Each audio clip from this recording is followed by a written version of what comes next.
మీ అందమైన ప్రయాణం ప్రారంభించండి. 49 మీ తల్లిదండ్రులు కావాలనే కలలను సాకారం చేయడానికి సహాయపడుతుంది. లాస్ట్ మంత్ నేను టూర్ వెళ్తున్నానని చెప్పేసి కాల్ చేశారు సార్. మా వాళ్ళు కూడా ట్రిప్ వేశారు సార్. మా ఫ్రెండ్స్. ఎక్కడికి వెళ్ళారు మీరు? నేను గోవా వెళ్ళాను మేడం. ఇక్కడ అదే ప్లేస్ లో హస్బెండ్ కూడా గోవాలో ఉన్నారు సార్. నాకు ఇంకా ఆ క్షణం ప్రాణం పోయేట్ అయిపోయింది. ఏందమ్మా మీ ఆయన చూస్తే ప్రాణం పోవటం ఏంటి? మా ఆయన సింగల్ గా నేను చూడలేదు సార్. మీతో చెప్పలేను. ఐ మీన్ రెడీ గా చూడబడికి నాకు ప్రాణం పోయేట్ అనిపించింది సార్. ఎంత ఎమోషనల్ అంటే అది మీకు చెప్పలేను సార్. నేను చెప్పకుండా గోవా రావడం అదే కదా నేను చేసిన తప్ప. అంతకు మించి ఇంకేమైనా ఉందా అంటే మరి నువ్వెవరితో తిరుగుతున్నావు, నువ్వెంతమందితో తిరుగుతున్నావు, నువ్వెన్న రూములు తిరుగుతున్నావు నాకేం తెలుసు అని చెప్పేసి రివర్స్ అయిపోయారు సార్ కన్నా మీద. నైట్ అంతా ఎవరితో ఉన్నావు, ఎవరితో తిరుగుతావు, ఎవరికి తెలుసు నీ ఫ్రెండ్స్ పక్కన ఉన్నావు కాబట్టి అంత పట్టుదలగా నటిస్తున్నావు. ఎలాంటి మాట్లాడుతున్నారు సార్ అసలు. ఈ విషయాలు ఎవరికి చెప్పుకోలేనివి సార్ అసలు. హలో హలో చెప్పియాంక, ఎందుకు నువ్వు ఇంత బ్యాడ్ గా ఇలా బిహేవ్ చేస్తున్నావు? నువ్వు కదా చేస్తుంది. నా కళ్ళతో నేను స్వయంగా చూసాను. నేను ఆ గవర్నమెంట్ రాబట్టి నేను నిజస్వరూపం బయటపడింది. లేదు అంటే నిజంగా ఎప్పటికీ నన్ను ఇలా ఒక అమ్మాయి కలుస్తుంటే నువ్వు ఎలా అనుకుంటావు, బ్యాడ్ గా ఎలా అనుకుంటావు? మనం తెలియకుండా ఎంతమందితో ఎవరెవరితో తిరిగింది అని నాకు ఎలా తెలుస్తుంది సార్? మాటలు జాగ్రత్త. ఎవరితో మాట్లాడుతున్నావు? వేషాలా? పిచ్చి పిచ్చిగా మాట్లాడకు. మీ ఇంట్లో మాట్లాడుకునేటటువంటి పద్ధతిలో ఇక్కడ మాట్లాడద్దు. ఆ అమ్మాయితో 4 సంవత్సరాల పాటు కాపురం చేసి ఒక బిడ్డను కన్నావు. నువ్వు సిగ్గులేనోడివి. ఏం మాట్లాడుతున్నావు నువ్వు? ఏం ట్రిప్పులు అయ్యా? వెళ్తే గుంపుగా వెళ్తారు, గుంపుగా వస్తారు. ట్రిప్పులు వేసినంత మాత్రాన పెళ్లి అయినటువంటి వాళ్ళు, మగవాళ్ళు, ఆడవాళ్ళు అందరూ కలిపి ఒకే రూము, ఒకే మంచం అంటే ఏ దేశంలో ఉన్నాం మనం?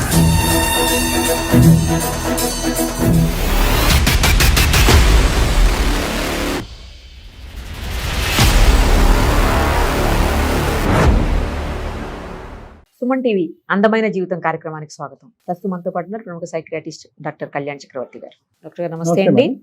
డాక్టర్ గారు, ఒక మెయిల్ ఏంటంటే తప్పు చేసిన భర్తే తనని తప్పు పడుతున్నాడు అంటూ ఆ మెయిల్ ఒక్కసారి మాట్లాడదాం డాక్టర్ గారు. సార్ ప్రియాంక సార్ ఆ అమ్మాయి పేరు. తప్పు. హలో హలో నమస్తే అండి. నేను నిరుపమ, సుమన్ టీవీ అందమైన జీవితం కార్యక్రమం నుంచి కాల్ చేస్తున్నానమ్మా. మీరు మెయిల్ చేశారు కదా మాకు. థ్యాంక్ యూ మేడం, కాల్ చేసినందుకు thank you so much. Right అమ్మ, మనతో పాటు డాక్టర్ కళ్యాణ్ చక్రవర్తి గారు కూడా ఉన్నారు. అసలు ఇష్యూ ఏంటి మీరు చాలా క్లుప్తంగా చెప్పారు. అందులో నాకు అర్థం కాలేదు పూర్తిగా. అసలు ఏంటి అనేది చెప్తే ఒక్కసారి. అమ్మ నమస్తే ప్రియాంక. నమస్తే సార్. చెప్పండి అమ్మా, మీ సమస్య చెప్పండి, వివరంగా చెప్పండి. చిన్న ఇష్యూ అయితే ఉంది సార్. నాకు ఎవరికి చెప్పాలో అర్థం కాక ఇలా మీది అందమైన జీవితం నుంచి నేను ఎపిసోడ్ చాలా చూసాను సార్. సో నాకు అవి అనిపించింది నా జీవితానికి ఏదైనా సజెషన్ దొరుకుతుందని. చూద్దాం, తప్పకుండా. నైస్, చెప్పమ్మా సమస్య ఏంటో చెప్పండి. అయితే ఏమైంది అంటే యాక్చువల్లీ 4 years బ్యాక్ మాకు మ్యారేజ్ అయింది సార్. ఇద్దరు మీ సాఫ్ట్వేర్ అవుతారు నా జాబ్ కి. ఓకే. ఇక్కడ నేను హైదరాబాద్ హైటెక్ సిటీలో జాబ్ చేస్తున్నాను సార్. ఓకే. యూసఫ్గూడలో మేము స్టే చేస్తాం సార్. మా మదర్ అండ్ మా పాప, నేను. మా హస్బెండ్ వచ్చేసి బెంగళూరులో జాబ్ చేస్తున్నారు సార్. తను అలాగా అప్పుడప్పుడు వస్తూ పోతూ ఉంటారు. మా మదర్ ని నా దగ్గర పెట్టి పాపని చూసుకోమని చెప్పి నన్ను కూడా జాబ్ చేయమని చెప్పారు సార్. ఓకే. అంటే పెళ్ళైనప్పటి నుంచి ఇదే అమ్మా? అంటే 4 years బట్టి అతను బెంగళూరు, మీరు హైదరాబాద్. 2 years వరకు కలిసే ఉన్నాం సార్. ఓకే. అండ్ పాప, నేను మ్యారేజ్ అయిన వెంటనే ప్రెగ్నెంట్, తర్వాత పాప పుట్టింది. ఒక 2 years వరకు కలిసి ఉన్నాం సార్. తనకు బెంగళూరులో జాబ్ రాగానే తను బెంగళూరు వెళ్ళిపోతున్నాను, నువ్వు మదర్ ని పెట్టి నువ్వు ఇక్కడ యూసఫ్గూడలోనే ఉండు, నువ్వు జాబ్ చేసుకుంటూ ఉండు అని చెప్పేసి చెప్పారు సార్. సారీ అమ్మా, ఎవరు మదర్ అమ్మా? మీ మదరా? మా మదర్ సార్. సంతోషం. లాస్ట్ మంత్ ఏమైందంటే నేను టూర్ వెళ్తున్నానని చెప్పేసి కాల్ చేశారు సార్. టూర్ వెళ్తున్నానంటే సరేనండి వెళ్ళండి, ఇది ట్రిప్ ఇవన్నీ కామన్ కదా అని చెప్పేసి నేను అన్నాను. ఓకే. సరే వెళ్తున్నాను కదా టూర్. అంటే అవుట్ ఆఫ్ ది అది అనేది నాకు కన్ఫర్మ్ చెప్పకుండా వెళ్ళారు సార్. అంటే నేను ఇలా ట్రిప్ వేశారు మా కంపెనీ వాళ్ళు, నేను వెళ్తున్నానని చెప్పేసి చెప్పారు సార్. బైక్ వెళ్తున్నాను, ట్రిప్ వెళ్తున్నానని ఫ్రెండ్స్ తో. సరే నాన్న, సరేనండి వెళ్ళండి అని చెప్పేసి నేను ఎంకరేజ్ చేశాను సార్. రైట్. మా వాళ్ళు కూడా ట్రిప్ వేశారు సార్. మా ఫ్రెండ్స్ ట్రిప్ వేశారు. ఓకే. మాకు కూడా ఒక ట్రిప్ వేశారు సార్. నాకు కూడా మనం అలా సరదాగా తిరిగి చూద్దామంటే ఎప్పటి నుంచి ప్లాన్ చేశారు సార్. ఓకే, అర్థం. అయితే నేనేమనుకున్నానంటే సరే హస్బెండ్ ఎలాగా వెళ్ళారు కదా, ఇంకా మా అయితే 1 day లో అయిపోతుందని చెప్పారు సార్ మా ఫ్రెండ్స్. ఇంకా మా హస్బెండ్ పర్మిషన్ తీసుకోవాల్సిన అవసరం లేదులే, 1 day కదా వెళ్ళొచ్చేద్దాము అని నేను అనుకున్నాను తప్ప తనకి నేను ఇన్ఫార్మ్ చేయలేదు సార్.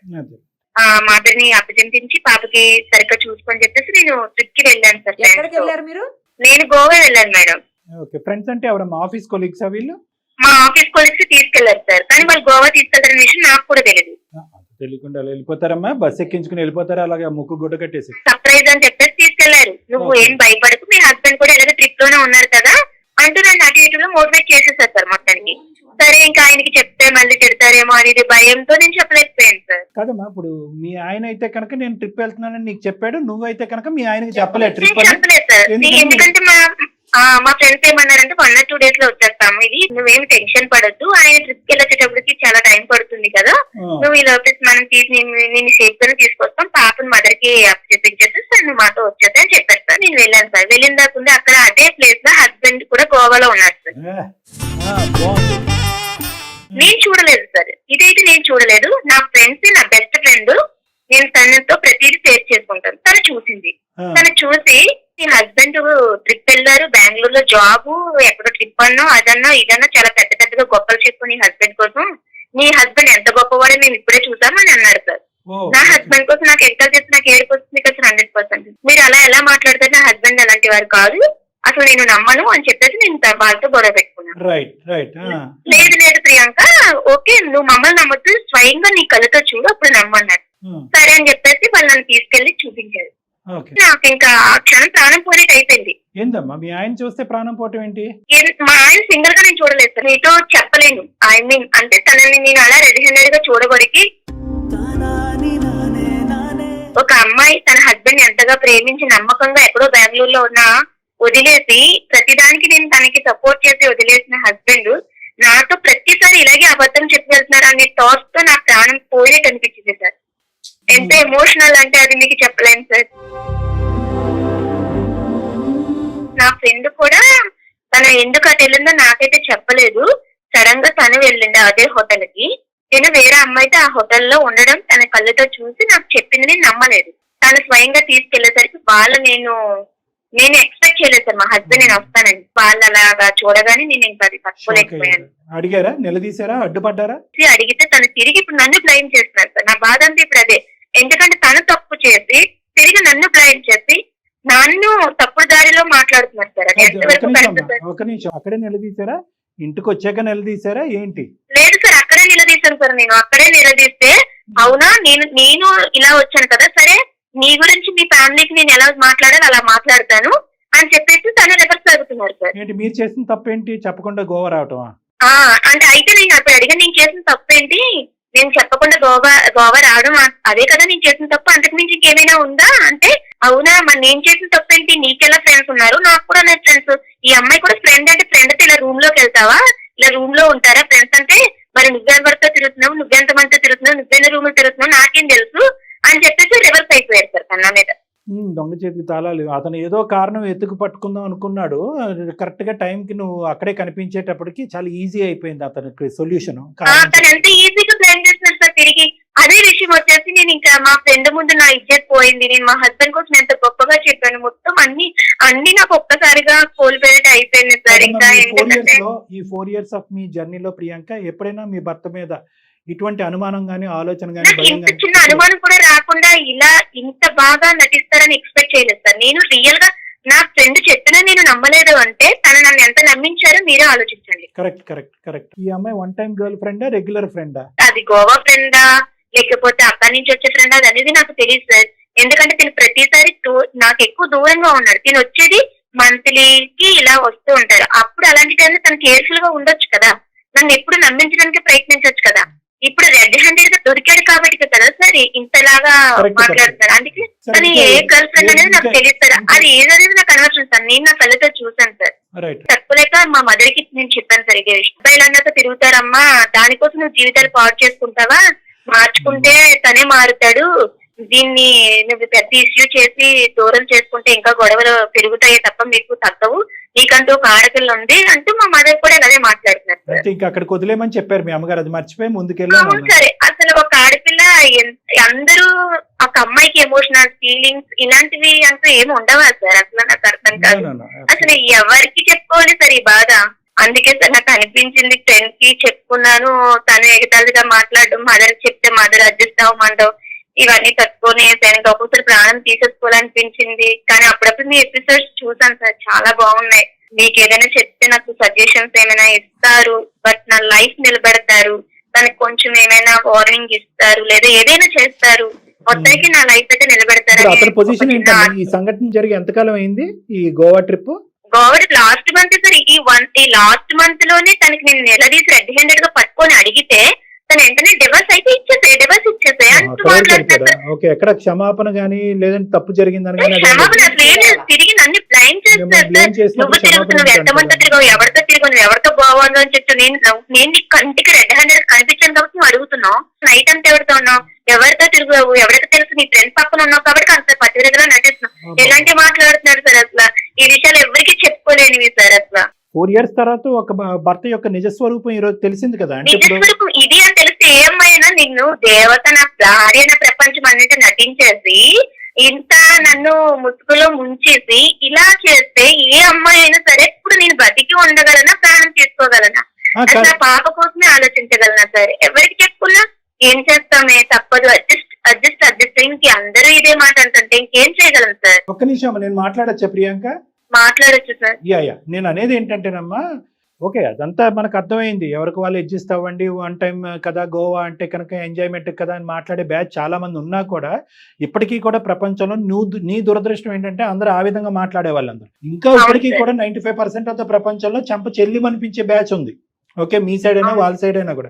కానీ ఇక్కడ ఉండేటటువంటి ఒక ప్రధానమైనటువంటి ట్విస్ట్ ఏంటంటే ఇది 1 off ఎపిసోడ్ రిపీటెడ్గా జరుగుతుంది అనే దానికి అసలు ఆ మనిషిలో ఎక్కడ కూడా ఒక షాక్ కానీ, బెనిక్ కానీ, భయం కానీ, ఒక థ్రిల్ కానీ అనిపించలేదు. అంటే అరే నా రెడ్ హ్యాండెడ్ గా నా భార్య దొరికిపోయాను అనే ఫీలింగ్ లేకుండా ఒక నా బాధ కూడా అదే. కనీసం తను అలా దొరికినా లేదు, తను ఇక్కడ కల్చర్ ఎలాగే ఉంటుందిరా, నీకు తెలియక ఇలా అనుకుంటున్నావు, ఏదో ఏం చెప్పట్లేదు సార్. వెంటనే తను అసలు రియాక్ట్ ఎలా అంటే నేను తప్పు చేసినట్టు నా మీద తప్పుడు దారిని. మీ అమ్మగారు చెప్పినట్టుగా కానీ లేదంటే మీ ఫ్రెండ్స్ చెప్పినట్టుగా కానీ ఏదో ఒక తెలిసి తెలియక ఒక సంఘటన తప్పు తెలుసుకున్నాడు, క్షమాపణ చెప్పాడు అంటే కనుక అది డిఫరెంట్ స్టోరీ. వాదిస్తున్నాడు, ఎదురుదాడి చేస్తున్నాడు, ఎక్కడా షాక్ గురవలేదు అంటే కనుక ఇతను ఎప్పటికైనా కూడా మానసికంగా ఇటువంటి సంఘటనలో నిమిత్తమై ఉన్నాడు, నిమగ్నమై ఉన్నాడు. దానికి తోడు ఏంటంటే ఎప్పటికప్పుడు ఒక రెడీమేడ్ ఆన్సర్తో రెడీగా ఉండేటటువంటి వాడు. యూజువల్లీ వాళ్ళ సైకాలజీ మనం ఎలా అర్థం చేసుకోవచ్చు అంటే కనుక ఎక్కడైనా అప్ టు డేట్, అంటే షాక్ అవ్వలేదు, బాధపడలేదు, అపాలజీ చెప్పలేదు, ఏడవలేదు, కానీ ఎదురుదాడి చేస్తున్నారు అంటే కనుక అది వాళ్ళ డిఫెన్స్ మెకానిజం అంట. అంటే ఇటువంటి పద్ధతులు అనేది 1-2 సార్లు కాదు, ఒక ఆనవాయితీగా అలవాటుగా మీ భర్తకు మారిపోయింది అనేది ప్రపంచం, మీ అమ్మగారు, మీ పక్కింటోళ్ళు, ఎదురింటోళ్ళు అర్థం చేసుకోవాల్సిన అవసరం లేదమ్మా. నువ్వు అర్థం చేసుకో. నెంబర్ 1. ఎందుకు ఇది నేను అంటున్నానంటే సార్ మీరు ఒక వార్నింగ్ ఇవ్వండి, లేదంటే అతనిలో ఏదో అంటే కనుక ఓకే వార్నింగ్ ఇస్తాం, ఇవన్నీ ఇస్తాం, అదంతా కాదు సొల్యూషన్. ఒకసారి క్యారెక్టర్ ఇలా అసాసినేట్ అయిన తర్వాత అతని యొక్క పద్ధతి తీరు ఇదే పద్ధతిలో కొనసాగితే, మగాళ్ళంటే తప్పులు చేస్తారు, గోవాలకి ట్రిప్పులు వెళ్తారు, అమ్మాయిలను ఎక్కించుకుని తిరుగుతారు అనే పద్ధతిలో మాట్లాడితే కనుక మేమేమి చేయమమ్మా, ఫోన్ పెట్టేస్తాం. ఎందుకంటే కౌన్సిలింగ్ కావాల్సింది నీకు, అతనికి కాదు. ఎందుకంటే కనుక ఇది ఏదో గోవాలో నువ్వు చూసినటువంటి 4 నిమిషాలు కాదు, 4 years బట్టి ఇంక్లూడింగ్ హైదరాబాదా, బెంగళూరా అనే ఇది లేకుండా కంటిన్యూస్గా నడిచేటటువంటి అంశంలాగా నాకైతే అనిపిస్తుంది. అతనితో మాట్లాడక ముందే, మాట్లాడిన తర్వాత ఏమవుతుందో నేను చూస్తాను. సో నేనేమంటున్నానంటే in the process of making your decision, doctor Kalyan Chakravarthi and Nirupama మేము చెప్పే విధంగా అతనికి చెప్పినా కూడా ఒకప్పుడు అతని తీరు తన్ను ఒకే విధంగా ఉంటే అమ్మ నువ్వేమంటావు, నాన్న నువ్వేమంటావు అనేది కాకుండానే నీ మనసుకు నచ్చినటువంటిది, నీ ఇంటిగ్రిటీ, నీ వ్యక్తిత్వపరమైనటువంటి ఇంటిగ్రిటీని కాపాడుకునే డెసిషన్ మాత్రం తీసుకో. ఎందుకంటే మేడం ఇది ప్రియాంకకు నేను ఎందుకు చెప్పాను అంటే ఈ అమ్మాయి 2 గాయాలతో బాధపడుతుంది. ఒకటి, నమ్మినటువంటి మొగుడు మగాడు ఇలా చేస్తాడని కల్లో కూడా అనుకోలేదు ఆ అమ్మాయి ఇన్ఫ్యాక్ట్ గిల్ట్తో గోవాకి వెళ్ళింది. ఇదేంటి మా ఆయన నాకు చెప్పి వెళ్ళాడు, నేను చెప్పకుండా వెళ్తున్నానని గిల్ట్తో వెళ్ళింది ఆ అమ్మాయి. వాస్తవానికి అక్కడ అతను గోవాలో కనిపించకపోయి ఉంటే కనుక ఈ అమ్మాయి అరే నేనేంటి గోవా వచ్చి షికార్లు సీనీలు తిరుగుతున్నాను, ఇప్పటికి వచ్చిన ఆయనకి ఎప్పుడు అబద్ధం ఆడలేదని చెప్పి ఎదురెళ్ళి ఈ అమ్మాయి భర్తకి క్షమాపణ చెప్పేటటువంటి మనస్తత్వం. ఒకటి, భర్త యొక్క క్యారెక్టర్ తెలియటం. రెండోది, అతను డిఫెన్స్ మెకానిజం యూజ్ చేస్తూ ఈ అమ్మాయి ఎక్కడ ప్రచారం చేయకుండా ఈ అమ్మాయి నోరుకి తాళం వేయటం గురించి అతను చేసినటువంటి ప్రక్రియ ఏంటంటే 4 సంవత్సరాల పాటు ఇతనితో పాటు ప్రయాణం చేసి బిడ్డను కన్నటువంటి ఒక ఆడదాన్ని క్యారెక్టర్ అసాసినేట్ చేస్తున్నాడు. ఒక తప్పు అయితే ఓకే, మనం ఏదన్నా అనుకోవచ్చు, వాళ్ళ అమ్మగారు లాగా నువ్వెందుకు వచ్చావు గోవా, నీకెంత మగాళ్ళు లేవు. ఏంటి మేడం అదే కదా. అటువంటి వ్యక్తితో ఈరోజు 4 సంవత్సరాల తర్వాత ఇలా ఉంది అంటే 40 సంవత్సరాల తర్వాత ఈ అమ్మాయి బ్రతికే ఉండదు. సరే మీరు మాట్లాడితే తన మాటలు మీరు కూడా స్వయంగా వింటారు కదా సార్, అది కూడా చెయ్యి. ఏదైనా సజెషన్ అంటూ కొంచెం నాకు చూద్దాం. ఏదైనా అమ్మా. మీ తరపు నుంచే హెల్ప్ అవుతుందని నేను ఇంత బాధపడుతున్నాను. ఏ మాత్రం ఎవరికి దారి చెప్పుకోవాలి అర్థం. ఏ మాత్రం దారి ఉన్నా కూడానమ్మా, ఏ మాత్రం తోవన్నా కూడా నీ గురించి, నీ బిడ్డ గురించి మాత్రమే, ఆ మహానుభావుడి గురించి కాదు. ఈ పెళ్లిని కాపాడి, ఈ బంధాన్ని కాపాడేటటువంటి ప్రయత్నం చేస్తాం. కానీ Thank you, పొగరుతో sir. విర్రవీగిపోయేటటువంటి మనస్తత్వం కనిపిస్తే కనుక నిన్ను జీవితాంతం కాపాడేటటువంటి ప్రయత్నంలో ఈ బంధాన్ని తెగ్గొట్టడం బెటర్ అనే డెసిషన్ కూడా తీసుకోవడానికి మేము రెడీగానే ఉన్నాం. కాబట్టి నువ్వే ఒకసారి ఫోన్ కలపమ్మా, మాట్లాడి ఆ హీరో క్యారెక్టర్ ఏంటో ఒకసారి అసెస్ చేద్దాం. అలాగే సార్, ఒక్క నిమిషం లైన్ లో ఉన్నాను సార్, కలుపుతున్నాను. కలపమ్మా. హలో, హలో చెప్పియంక ఎందుకు నువ్వు ఇంత బ్యాడ్ గా ఇలా బిహేవ్ చేస్తున్నావు? నువ్వు కదా చేస్తుంది. నిజంగా ఏ రోజు కూడా నేను ఒక్క క్షణం కూడా నువ్వు ఇలాంటి మిస్టేక్స్ చేస్తానని ఎక్స్పెక్ట్ చేయలేదు తెలుసా. నేనేం మిస్టేక్ చేశాను? నా కళ్ళతో నేను స్వయంగా చూశాను. నేను ఆ గవర్నమెంట్ రాబట్టి నీ నిజస్వరూపం బయటపడింది. లేదు అంటే నిజంగా ఎప్పటికీ నన్ను ఇలా అవును, ఒక అమ్మాయి కలుస్తుంటే, ఒక అమ్మాయి కలుస్తుంటే నువ్వు ఎలా అనుకుంటావు? బ్యాడ్ గా ఎలా అనుకుంటావు? డైరెక్ట్ గా నేను పట్టుకున్నాను. వెళ్ళినప్పుడు ఒక రూమ్ లో కాకుండా ఇంకెలా ఉంటారు? నేను అలాంటి సిచ్యువేషన్ లో నీకు కనిపిస్తే నువ్వేమంటావు చెప్పు. అవును, నువ్వు ఎలా వచ్చావు నాకు ట్రిప్ కి? నువ్వు నాకు చెప్పకుండా నువ్వు ఎలా వచ్చావు? నువ్వు ట్రిప్ కి నువ్వు ఇట్లా ఎక్కడ పట్టుకో. చెప్పాలి కదా. నువ్వు ఒక హస్బెండ్ గా నేను నీకు ఒక హస్బెండ్ అయినప్పుడు నువ్వు ట్రిప్ అని చెప్పేసి నాకు చెప్పాలా? నువ్వు చెప్పకుండా ఎలా వస్తావు మీ ఫ్రెండ్స్ తో? చాలా బాధపడ్డాను. నేను నీకు చెప్పకుండా పడేది కాదు. నువ్వు ఫస్ట్ ఆఫ్ ఆల్ జరిగింది ఏంటి అంటే, ఇక్కడ నా ఫ్రెండ్స్ గోవా అనే విషయం కూడా నాకు చెప్పలేదు. బట్ మీ హస్బెండ్ ఎలాగా ట్రిప్ కి వెళ్ళారన్నావు కదా, పాపం నీ మదర్ చూసుకున్నా కదా. ఒక 2 days లో రిటర్న్ మనం వచ్చేస్తాం అన్న 2 days తప్ప ఎంత టైం చెప్పలేదు. బట్ ఎవరికైనా చాలా ఫీల్ అయ్యాను. నువ్వు నాకు చెప్పాలి కదా. నువ్వేమంటున్నావు? నేను అక్కడ నేను రెడీ హ్యాండెడ్ గా పట్టుకునేసరికి నాకెవరో ఉన్నారు, నేను ఎవరితో తిరుగుతున్నట్టు మాట్లాడుతున్నాను. ఎంతవరకు హ్యాండెడ్ కాదు, ఒక నార్మల్ గా ఇప్పుడు క్యాజువల్ గా ఎవరైనా తిరుగుతాడు. ప్రెసెంట్ టైం లో ఒక అబ్బాయి ఒక అమ్మాయి ఉండాలనే లేదని కదా. క్యాజువల్ గా అర్థమైంది. ఇంకా నువ్వు నటించొద్దు. నువ్వు క్యాజువల్ గా ఉండరా ఇప్పుడు? నా కళ్ళతో చూసాను. ఇంకా నువ్వు ఇంకా నువ్వు దాన్ని బ్లైండ్ చేసి మాట్లాడదు. ప్రాబ్లం ఉంది, నువ్వు వద్దనుకుంటే నాకు విడాకులు ఇచ్చాయి అంతే కదా. ఇచ్చేస్తారు. విడాకులు ఇస్తారు. అదే ఇద్దాం. మీరు హలో ప్రియాంక, ఎవరు కలిపావు? ఎవరు కలపాలి? నువ్వు కలిపేది. మేము సుమన్ టీవీ అందమైన జీవితం కార్యక్రమం నుంచి నేను నిరుపమ, అలాగే డాక్టర్ కళ్యాణ్ చక్రవర్తి సార్ కూడా ఉన్నారు. ఇద్దరం మాట్లాడుతున్నాము. మీ వైఫ్ మాకు మెయిల్ చేశారు. మీరు చేసిందంతా కూడా ఇప్పుడు మాకు మొత్తం చెప్పారు ఆవిడ. ప్రాబ్లమ్స్ ఏమన్నా ఉంటే మేము క్లియర్ చేసుకుంటాం. మీకు కలపాల్సిన అవసరం లేదు కదా. విడాకులు, ఇస్తరాకులు, అరిటాకులు ఇవి అడుగుతున్నావు కదా. ఆ అమ్మాయికి అది ఇవ్వడానికి ఇష్టం లేదు. ఇవ్వాలి అంటే నిజంగా ఇవ్వాల్సిన వచ్చేటువంటి విధంగా ఉంటే కనుక ఆ అమ్మాయి ఇస్తుంది. దాంతోపాటు వేరేవి కూడా ఇవ్వడానికి ఆ అమ్మాయి రెడీగా ఉంది. అవన్నీ తర్వాత చూద్దాం. ఫస్ట్ మేము ఒక క్లారిటీ గురించి మీకు ఫోన్ చేసాం. సుమన్ టీవీ వరకు చూసుకున్నట్టుగా అవ్వట్లేదు కాబట్టి మా దాకా వచ్చింది. మీరు రూమ్ లో చూసుకుని తేలిపోయేటటువంటి గొడవ అయితే కనుక ఆ అమ్మాయి మా వరకు రాదు రాదు కదా. అది ఆ అమ్మాయికి సమాధానం దొరకలేదు. చాలా క్వశ్చన్ మార్క్స్ ఎక్కువైనాయి కాబట్టి వచ్చినాయి. నువ్వు ఆ గోవా అమ్మాయి రూమ్ లో చూసుకున్నంత ఈజీగా మీరిద్దరు చూసుకోవట్లే కదా. అది కదా సమస్య. మీరిద్దరు గోవా ట్రిప్ అనుకున్నారు, వెళ్ళారు. ప్లస్ నువ్వు ఏంటంటే ఒక అమ్మాయి అబ్బాయి కలిసి ఉంటే కనుక అదేనా అంటున్నావు. ఇంకేం కావాలి? ఆ అమ్మాయి రెడ్ హ్యాండెడ్ గా ఒక రూమ్ లో చూసింది, ఇంకేం చూడాలి?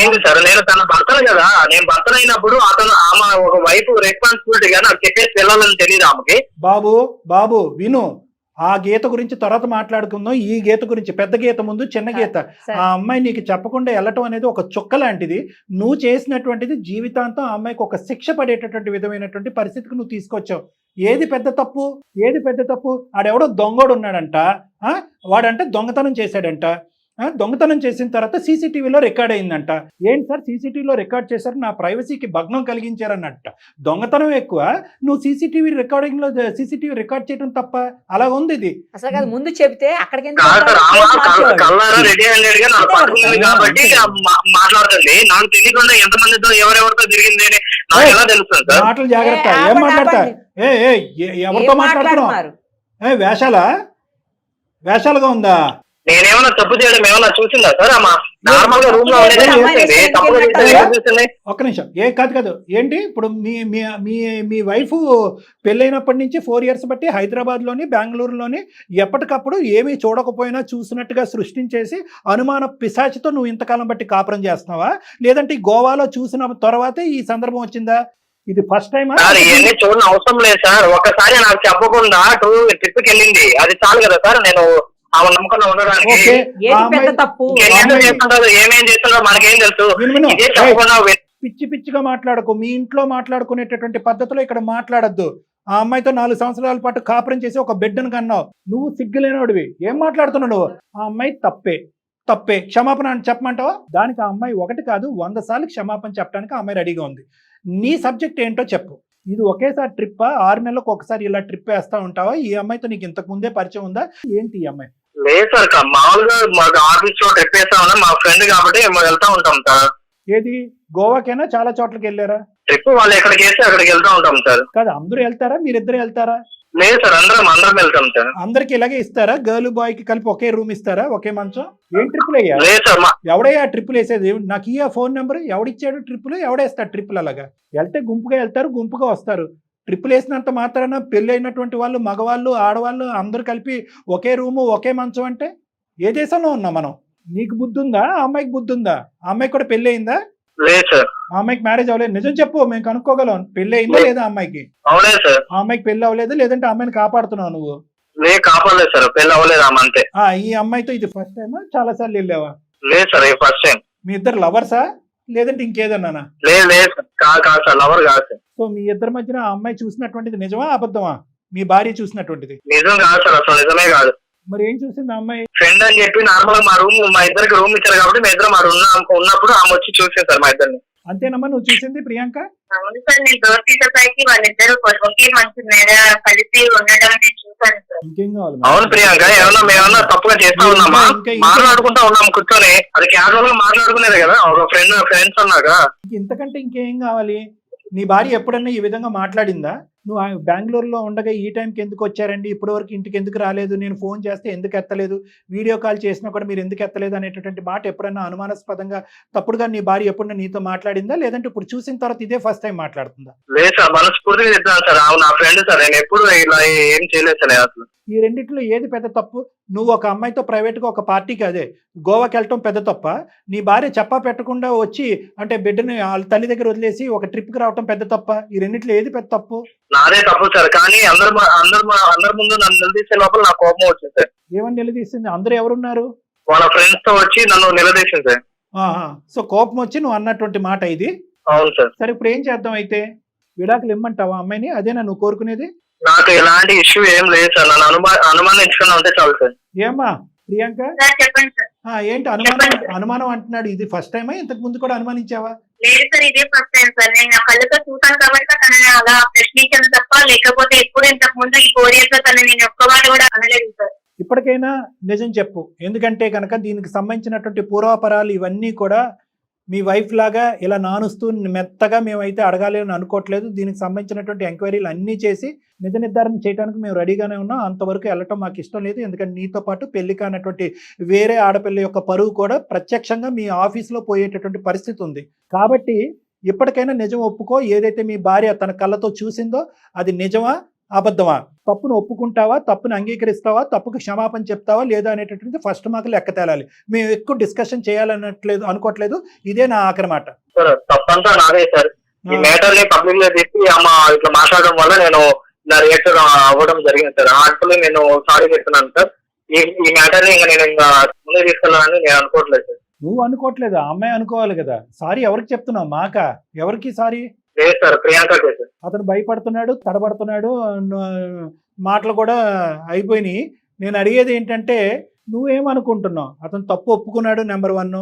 సారీ చెప్పడానికి రెడీగా ఉన్నాడు హార్ట్ఫుల్గా. 3వ అంశం ఏంటంటే కనుక ఇంక ఇది లోతుగా తవ్వద్దు, ఇంకా తవ్వి ఇంకా పరుగుపోయేటటువంటి పరిస్థితి వస్తే కనుక నేను అక్కడ తలెత్తుకుని ఉద్యోగం చేయలేననే పరిస్థితికి వచ్చిందని అంటున్నాడు. నువ్వేమంటావు? నీ ఒపీనియన్ ఏంటి? ఇప్పటి నుంచి ఎటువంటి తప్పులు నేను చేయను ప్రియాంక, మన బిడ్డ మీద ఒట్టేసి చెప్తున్నా. బిడ్డ మీద ఒట్టేసి చెప్తున్నాను. మీ వరకు వచ్చాను కాబట్టి మీరు ఎలా చెప్తే నేను అలానే చేస్తాను సార్. నేను ఇందాక మాట్లాడినటువంటి టోన్లో ఇప్పుడు నేను మాట్లాడట్లేదు. ఓకే, ఒక అంశం అయితే జాగ్రత్త గుర్తుపెట్టుకో. అతను తప్పు చేశాననేటటువంటి అంశం ఈ రోజు ఒప్పుకున్నాడు. నీకు కావాల్సినటువంటి ఎంక్వైరీలు, నీకు కావాల్సినటువంటి పర్యవేక్షణ, నీకు కావాల్సిన మానిటరింగ్ నువ్వు అన్ని చేసుకో. నువ్వు ఇందాక వరకు నువ్వు చేసిన తప్పు అనే మాట ఇప్పుడు అసలు విరమించుకున్నాడు, ఆ మాట అనట్లేదు. నీ క్యారెక్టర్ మీద బురద జల్లితే కనుక ఇక్కడ ఒప్పుకోవటానికి ఊరుకోవటానికి ఎవరూ లేరు. అదైతే విత్డ్రా అయ్యాడు. రెండోది, నువ్వు ఏదైతే కళ్ళతో చూసావో ఇనీషియల్ గా వాదించినా కూడా ఇప్పుడు ఏమంటున్నాడు, అవును అది చూసింది తప్పేనండి, నేను మళ్ళీ చేయను అన్నాడు. నాలుగో అంశం ఏమంటున్నాడు అంటే కనుక క్షమాపణ చెప్తాను, కాళ్ళమే పడి క్షమాపణ చెప్తాను అన్నాడు. ఐదోది ఏమంటున్నా అంటే బిడ్డ మీద ఒత్తండి, ఈ తప్పు మళ్ళీ జరగదు అని అంటున్నాడు. ఆరోది ఏమంటున్నాడు అంటే కనుక ఇంకా ముందు పరువు పోతుందేమో అనేటటువంటి భయం నాకు ఉందండి, కాబట్టి దయచేసి ఈ సబ్జెక్ట్ని ఇక్కడ వదిలేసేయండి, ప్రియాంక తరపు నుంచి ఈ సబ్జెక్ట్ని ఇక్కడ వదిలేసి ఇక్కడతో క్లోజ్ చేయండి అనేటటువంటి మాట అంటున్నాడు. సో అన్ని దిక్కుల మా ఇన్వాల్వ్మెంట్ వల్ల అవనియండి, లేదంటే నీ యొక్క స్టెప్స్ వల్ల అవనియండి, అన్ని దిక్కుల నుంచి ఒక విధమైనటువంటి షూరిటీ, ఒక విధమైనటువంటి గ్యారంటీ మనకు వచ్చింది. అది ఖచ్చితమైన గ్యారంటీ అని నేను చెప్పను. నీ జాగ్రత్తలో నువ్వు ఉండవలసినటువంటి అవసరం ఉంది. అన్నిటికంటే most emotional and sentimental and sensitive subject అతను ఏదైనా డిస్కస్ చేశాడంటే, ఒకటి నా తప్పైంది, రెండోది నా బిడ్డ మీద ఒట్టేసి చెప్తున్నానని చెప్పి. ఎందుకంటే బిడ్డ మీద ఒట్టేసిన తర్వాత ఇంకా అంత కర్కోటకంగా, అంత కఠినంగా వ్యవహరిస్తాడు, అంత అసభ్యకరంగా జీవితకాలంలో వ్యవహరిస్తాడని నేనైతే అనుకోవట్లేదమ్మా. ఎందుకంటే మనందరం పిల్లగన్న వాళ్ళం. సో కాబట్టి ఇన్ని అంశాల్లో అతనిలో ఒక కనువిప్పు, ఒక ఆలోచన శైలి వచ్చింది. కాబట్టి నువ్వు ఒక్కసారి ఛాన్స్ ఇవ్వాలి అనేటటువంటిది నా ఆలోచన. తర్వాత నీ ఇష్టం. సరే సార్, నేను మీ వరకు వచ్చిన బాధ చెప్పుకున్నాను. మీరు నా కోసం ఇంతలాగా ముందుకు వచ్చి చేస్తున్నందుకు మీ మాట వింటాను సార్. ఎప్పుడు వస్తున్నారు మీరు హైదరాబాదు? సార్ వస్తున్నాను సార్, నెక్స్ట్ వీక్ వస్తున్నాను. వస్తారా? ఓకే, వచ్చినప్పుడు ఒకసారి మీరిద్దరు నన్ను ఒకసారి కలుస్తారా?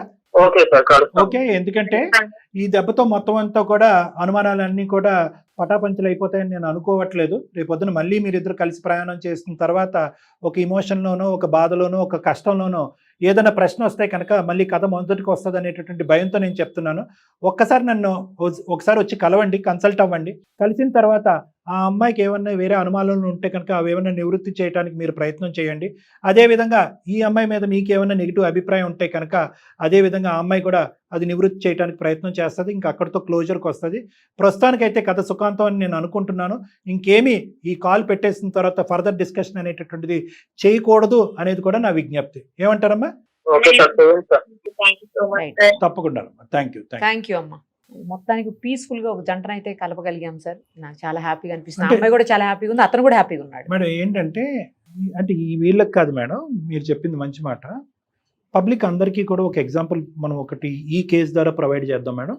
ఎందుకు అంటే అమ్మో ఇది ఒక గుట్టుగా ఉంచాలి, గోప్యంగా ఉంచాలి, పబ్లిక్ అవుతే కనుక ఇది ఇంకో లెవెల్కి వెళ్ళిపోతారు అనేటటువంటి అస్త్రం ప్రతి దాంట్లో పనిచేయదు మేడం. ఇప్పుడు అతను ఏంటి ఈ అమ్మాయి మీద ఎదురుదాడి చేసి అలిగేషన్ పెట్టడానికి ప్రధానమైనటువంటి కారణం ఏంటంటే ముందు బదనాం చేసిందని, పరువు పోయేటటువంటి థ్రెట్ వచ్చింది కాబట్టి. సో ఇలాగా ఈ విధంగా నడిచేటటువంటి వ్యక్తులు ఆడవాళ్ళైనా మగవాళ్ళైనా, ఒకప్పుడు భార్యలైనా భర్తలైనా, ఎవరికైనా ఒక క్రైసిస్ వస్తే కనుక పరువు అనేటటువంటిది చాలా ఇంపార్టెంట్ ఇష్యూ. ఆ పరువు పోయేటటువంటి పరిస్థితి వస్తుంది అనేటటువంటి థ్రెట్ అవతల పార్టీకి వెళ్ళాలి. అంతే, అదొకటే సొల్యూషన్. ఈ 4 గోళ్ల మధ్యన అంటే కనుక అదే ఆనవాయితీ కొనసాగిస్తాడు, ఎదురుదాడి చేస్తాడు, వేలెత్తి చూపెడతాడు, నువ్వు పార్టీలకు వెళ్ళలేదా అంటాడు, నువ్వు గోవాలకు వెళ్ళలేదా అని అంటాడు, ఇవన్నీ వస్తాయి. సో కాబట్టి ఏంటంటే ప్రతి సందర్భంలోని ప్రతి సమయంలోని పరువు కాపాడేటటువంటి ప్రయత్నంలో కప్పిపుచ్చేసేటటువంటి ప్రయత్నం చేస్తే కనుక జబ్బుగానే ఉండిపోతుంది. అతనికి ఉన్నది వాస్తవానికి ఒక జబ్బు. Thank you madam. నమస్తే.